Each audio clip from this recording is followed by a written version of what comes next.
कि हिंदुस्तान में जितने भी एलपीजी सिलेंडर्स हैं, यानी लिक्विड पेट्रोलियम गैस वाले एलपीजी सिलेंडर जो कमर्शियल सिलेंडर हैं, उसकी कीमत में तकरीबन 1,000 रुपए का इजाफा हो गया है। 993 रुपए हर सिलेंडर की कीमत बढ़ गई है और ये जो है 1 मई से ही लागू है।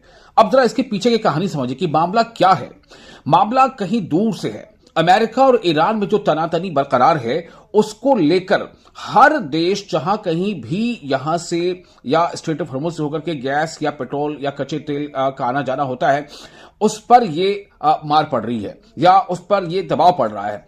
और हिंदुस्तान में ऐसा नहीं है कि ये दबाव अब पड़ रहा है, ये दबाव बहुत पहले से था। लेकिन आपको पता है कि बीच में कई ऐसे रियासतों में कुछ चुनाव वगैरह थे, तो उसको लेकर के एक पतंगली आप इसे कह सकते हैं। बहरहाल, लेकिन यह कि सरकार ने बहुत हद तक, बहुत दिनों तक लोगों को राहत पहुंचाई, लेकिन अब ऐसा लगता है कि दबाव ज्यादा बढ़ रहा है।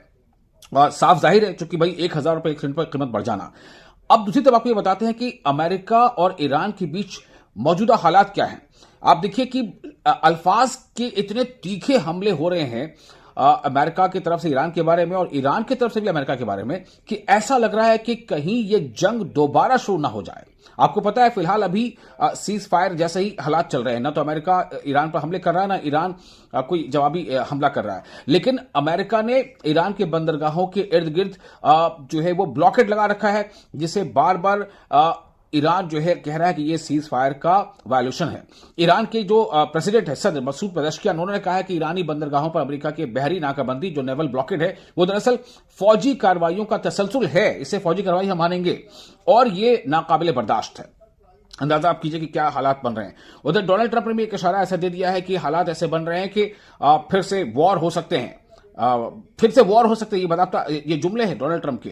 अमेरिकी सदर डोनाल्ड ट्रंप ने कहा है कि शायद हमें ईरान के साथ जंग दोबारा शुरू करनी पड़े, और यह भी कहा है कि मुज़ाकरात के बारे में मेरे और चंद लोगों के अलावा किसी को कुछ मालूम नहीं है कि बातचीत क्या हुई है, किस लेवल पे हुई है। ऐसा लगता है कि दोबारा जंग शुरू करना पड़े, ये कहा है।